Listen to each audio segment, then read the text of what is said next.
Divine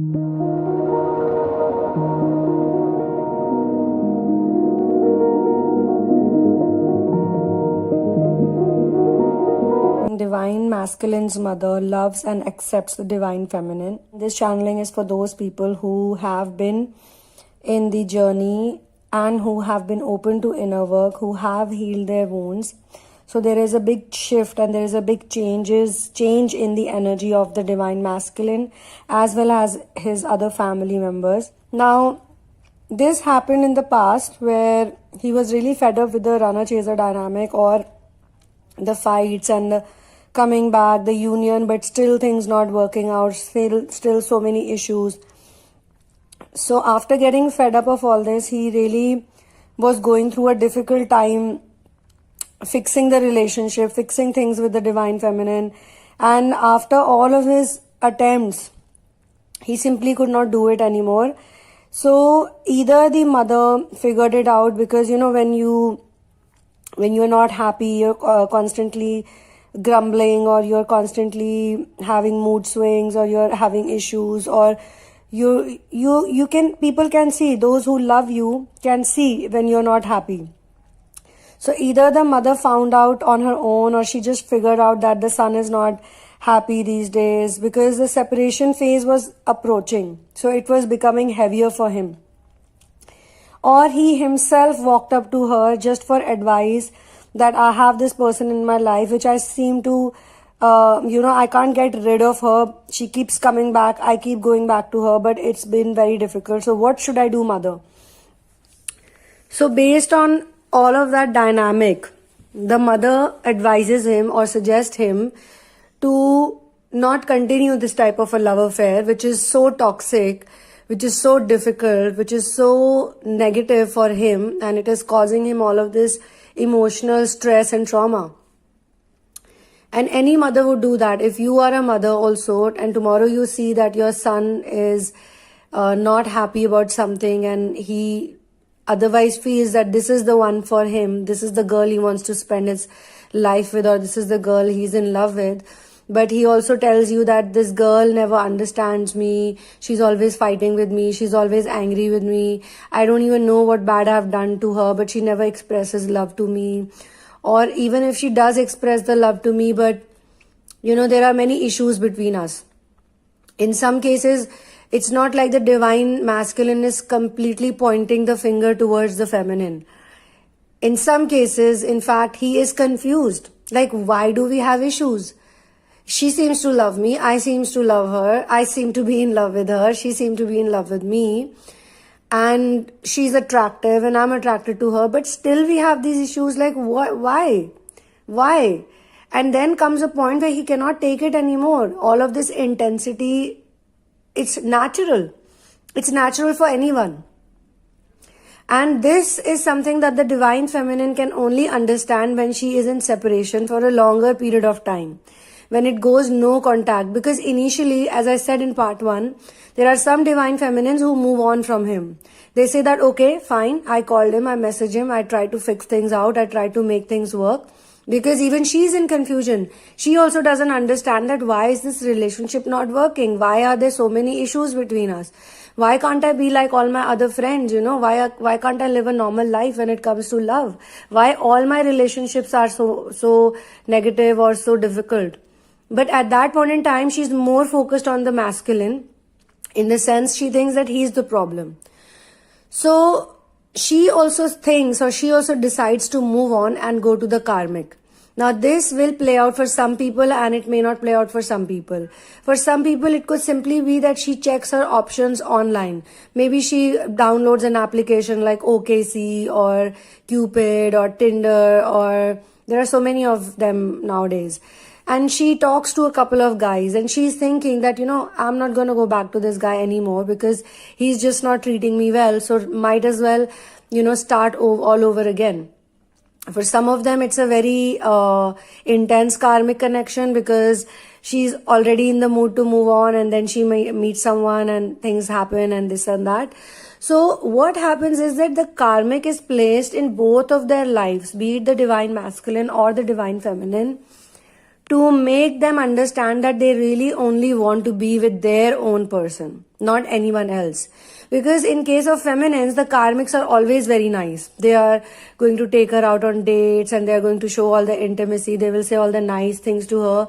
But still she doesn't want to be with him. Still she feels that, you know what, I don't feel comfortable with this guy. Even though he's saying all the nice things, he's doing what my masculine was supposed to do for me. He's doing all of that. He's holding my hand and walking with me. He's talking to me for hours. He's taking me to a mall, or we are having food at a restaurant. He's coming to meet me in the night time, or he's seeing me after work. Every day he's coming to me to meet me after work, or he's taking me to his gym, or, you know, he's making me meet his friends. He wants me to even meet his family members. So all of that would look good for some time, for 15 days, 20 days, a month, and for some even more. But after that, it is going to become a hellish thing for her, that she would not even want to talk to him, take his phone call, because he would have more of the problems. Because the karmics are not spiritual by nature. The karmics are materialistic by nature. All karmics have a materialistic agenda. So because of the materialistic agenda, she will not feel comfortable with the karmic, and then she will, you know, then the channelings will happen. Then she will come back online. At one point, she's very stubborn. She's like, no, I don't want to go back to him. And all of those people who write all these long mails and messages to me, which I don't know why they're writing to me, because some of them are like, I don't want you to do a reading for me. I don't want anything, but I just want to write this to you. It's because they want to write it to the masculine, or they want to talk to someone, but they don't talk to themselves or to the universe or to the God. So they just write all these very long comments with a lot of hatred and hurt and anger and resentment in it. But this happens only when they have realized that they want the divine masculine back. And when they listen to the channelings, some of them, not all of them, I'm talking about some specific cases which anyone can resonate with, that they go on, you know, like getting very angry, and they say, he is this, he is that. And then I want to ask those ladies these questions, then why are you listening to the channeling? Why are you coming back and doing research work? Why are you trying to find out more about the twin flame journey? Why are you suddenly, after deciding to go away from him, after thinking that he's the culprit, he did so many bad things to you, then why do you want to listen to where he is, what is he thinking? So it all happens, you know, when you read the channel love letters. A lot of people who read the channel love letters, they are also the same people who were in denial of the divine masculine's love. They were stubborn. They were so stubborn. They were like, no, he did me wrong. He did me bad. He left me. He ran away from me. He's a mean person. But still, when they read the love letters, or they listen to the love letters, or they listen to these channelings, many of them start blushing. They know that this is exactly what the divine masculine would be feeling for her. How does that happen? So all of those people, I would like to say that the inner work is what is much needed in this journey, because there are so many wounds you have which are in the deep subconscious mind, in the deep subconscious reality. And those are the wounds that create friction between you and the divine masculine, even mentally. Like one day, you are feeling very nice about him. You remember the time you met at a park, or you remember the time when you went for a movie, or you were in his car, or you were listening to music together, or you had an intimate moment. You're very happy about it. And the next day, suddenly you think about something bad he did to you, and you're very angry. And then again, you're very happy about it, and then you're sad. And then one fine day, you actually tell to God or to universe, to your masters or guides or angel friends, that why am I doing this? One day I love him, one day I hate him, one day I love him, one day I hate him. So these are the reasons, these are the connections, these are all connected to the unhealed parts of you. The part of you which loves him unconditionally will make you remember all the good things with him. The parts that you are unhealed, that will make you remember all the bad things. But we all create our reality with the way we think. So if you continue to blame him, it won't change my life or anyone's life for that matter, not even his life, because he's living his life somewhere. It's you who has to change, make the change, not because someone is there to blame you or make you feel guilty. But because we create our own reality, whatever is within you will be reflected outside of you. And this is something that you can listen to people who are in union, or people who are doing the mission work, or people who are channeling the messages, or the healers. These type of people know, because they know the other side as well, you know. So really, it's not about what has happened in the past. Rather, it's more about how you feel in the present, and what you feel now will create your upcoming reality. And if you look at the words past, present, and future, past and future are like regular words. But when you look at the word present, present itself means gift. So to be in the present is a gift. To know in full awareness, complete awareness of your existence, to be one with the source, because the source is always in the present moment. The source, only the ego lives in the past and the ego lives in the future. So when these thoughts, these are the programmed thoughts, or the wounded thoughts, or the wounded parts of you, it's like the ghost of your past. They keep telling you that he did bad to me, he did bad to me, he did wrong to me. You should look at your face at that time, or you should look at your body, or you should look at your energy at that time. You're so full of resentment and so full of hatred, and there is no faith in that moment that things can be nice too, or things can change, or things can be good. But this channeling is for those divine feminines who actually stepped further, stepped away from that type of negativity, and they took responsibility for their own lives. They looked deeper within, and they took accountability, and they said that I'm going to change my life, and I'm not going to depend on anybody else. I'm not going to blame my family, my legacy. I'm not going to blame the DM or anyone. Okay, it happened. Great, it happened, because it taught me a lot of lessons, and I'm in a much better position. I'm much more privileged, and I'm much more gifted. I have so many things that the universe has given to me. So I'm not going to keep focusing on those negative situations that took place, and I will rather focus on working on my own self, and I will be on my personal growth and development.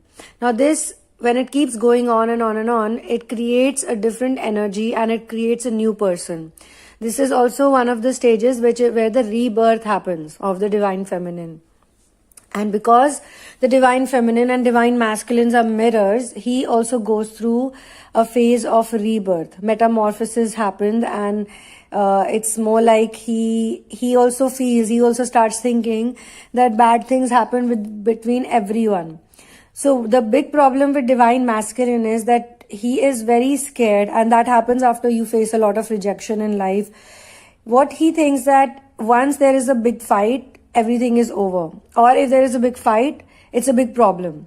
Fights are big problems. You know, if two people are fighting, that means they don't love. They don't have this concept that people can be different, people can have arguments, and they can come back to one another after having an argument. And of course, they figure out that there are healthier ways to have arguments also. Some people go on silent wars. They are also unhealthy. So with respect to another person's boundary, with respect to his own boundary, with respect to other people's emotions and your own emotion, you realize that people can have bad days, good mood, bad mood. But that doesn't mean that you will become mean and you will become so inhuman that you would say certain things that really should not be said, or you would be in the extreme of negativity.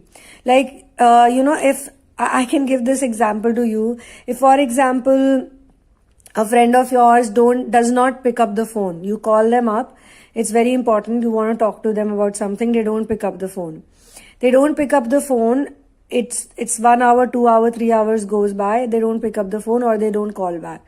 Now for a normal person, they would think that, okay, this person must be busy. They will call me back and they will message me or whatever, or I will message again after a while and I will find out. But for a negative person or who's thinking about negative situations, they might as well think that, is this person dead? What if he's met with an accident? What if he's got himself hospitalized? What if he's got the coronavirus for the current situation? Or what if he's got a heart attack, or what if he's lost the phone?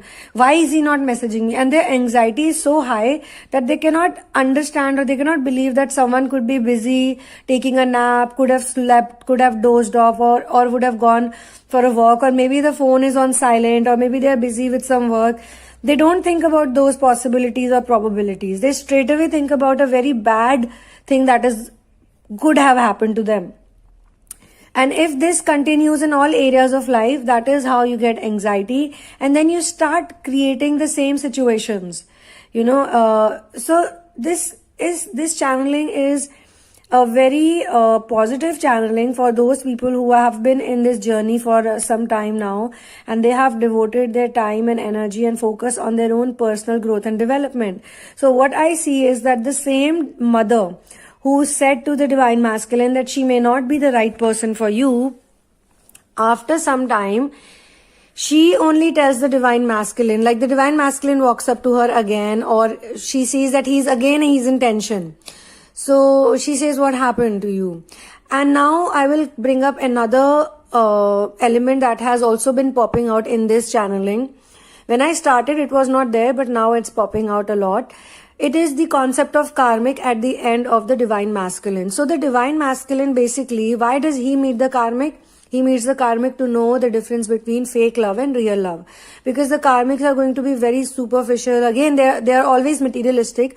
On both sides, they are like that, very superficial. And again, I don't want to say the karmics are horrible or they are bad or whatever. I don't want to get into that zone. But they are just not the same energy as the Divine Feminine, because the Divine Feminine is spiritual and she is materialistic. She's more earthly goals and all that. So he doesn't know that, because the karmics are also good actors, or they always have an agenda. So the mother and the son, both of them think that the karmic is the right person for them, for their family, or for the son. Or even the son thinks that, she would take good care of my mother, or she would be, a nice extension to my family, to my already existing family. But it's only when they have an experience with her, it's only when they realize that, oh my God, this is really a next level of problem. Then he starts thinking about the Divine Feminine, that my Divine Feminine was just, screaming and shouting at me, fighting with me, or, trying to work things out, or whatever they were issues. They could have been worked out. I should not have, freaked out so much, or it was too intense. The love was too intense, but the love was at least real. Here, there is no love, there is no intensity. On top of that, there is so much pressure. He feels like he's drained on all levels, emotionally, financially, physically, mentally. And doing all of this when there is no love, and obviously she portrayed a picture, or he took that picture too, because he was not ready for the real deal. So he also picked up that choice. He also made that choice, and so did his family, if the family was involved. Or otherwise, the mother would just keep saying, oh, she's such a nice girl, she's such a nice girl, for the karmic. She obviously doesn't know the feminine as such, because the feminine, if the masculine is like a ghost in her life, so is the feminine in his life. He talks about her a lot. He has spoken about her, or he tells her, that this is how she is. But he's never really gotten into the proper commitment zone with her. For some of you, yes, there was commitment, but it was still never like the conventional thing. So when things are not conventional, they can be confusing.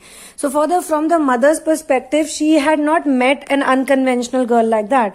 Now let me tell you that the Divine Masculine's mother is also a nice person. She's a spiritualistic lady.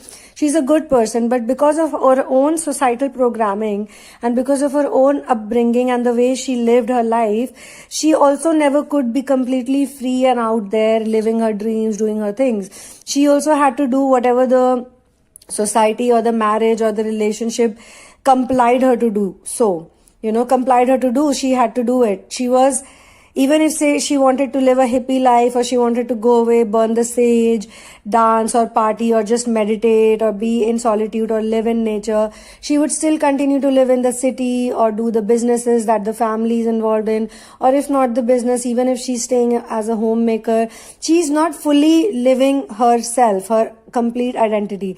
But she is a good person. She's a spiritualistic lady. That's why she has given good morals to the divine masculine. The divine masculine technically is a genuine person. He cannot fake love, or he cannot do, 2 timing and 3 timing and things like that. So that's the reason why he chooses the karmic, and he decides to, completely remove the feminine. Now, in some cases, only one karmic will not be enough to teach the lesson. The first karmic will come, and she will, give them a big blow, and then they would be like, oh my God, she was such a crazy person. But then they would think that maybe she is crazy, something is wrong with her. Then the second karmic will come, and she will do something similar or even worse.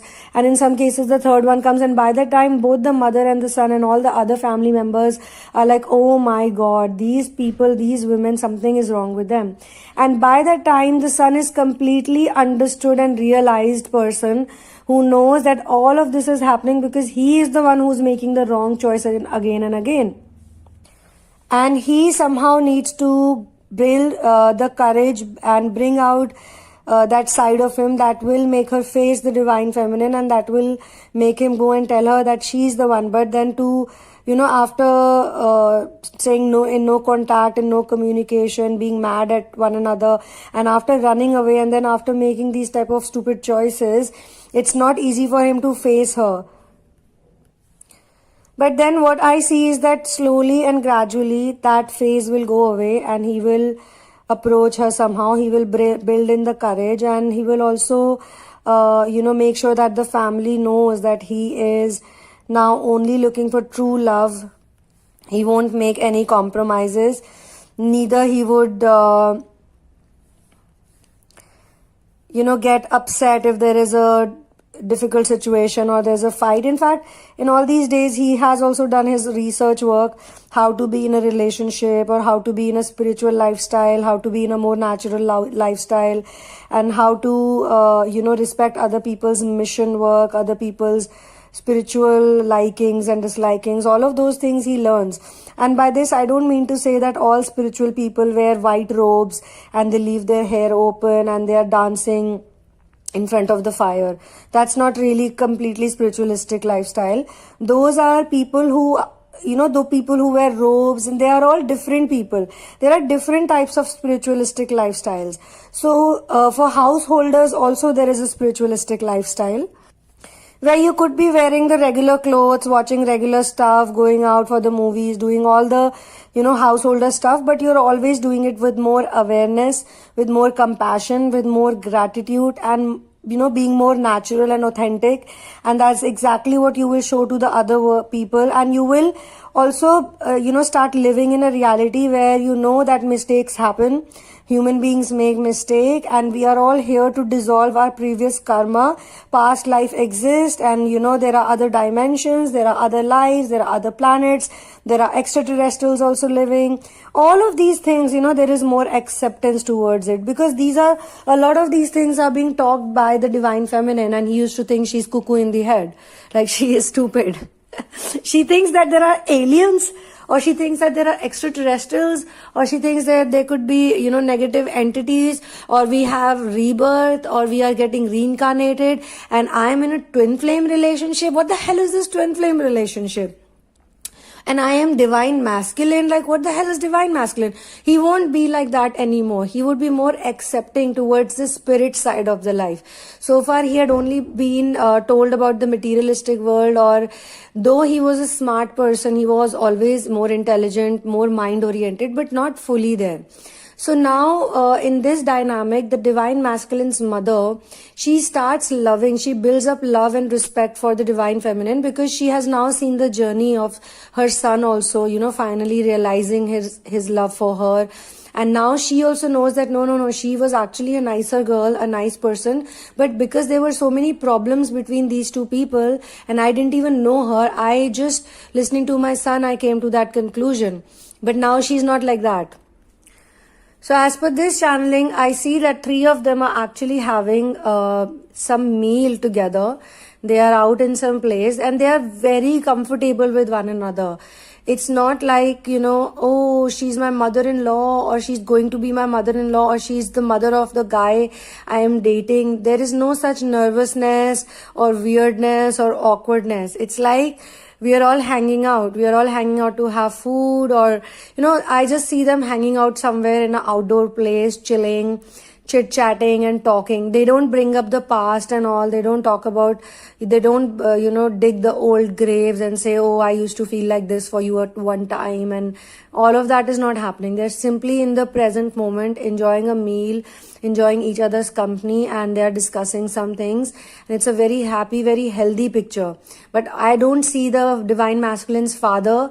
And I don't think the mother also now needs the approval of the father, or something like that is also being shown or playing up. That three of them are very comfortable with one another, and she's welcomed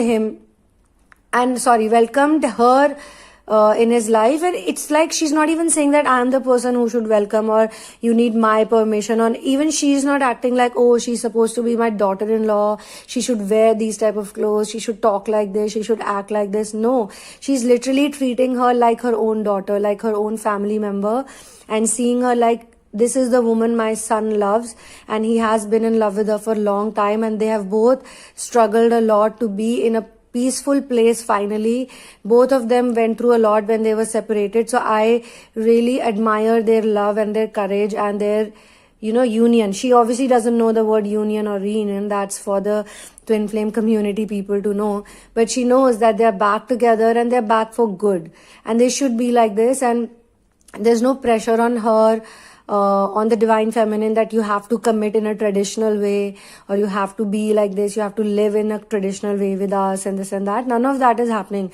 I see that all of them are very free, very relaxed, and they are just being themselves. So on this note, I'm going to end this channeling session. Thank you so much for being here with me. Much love, one love, and peace out.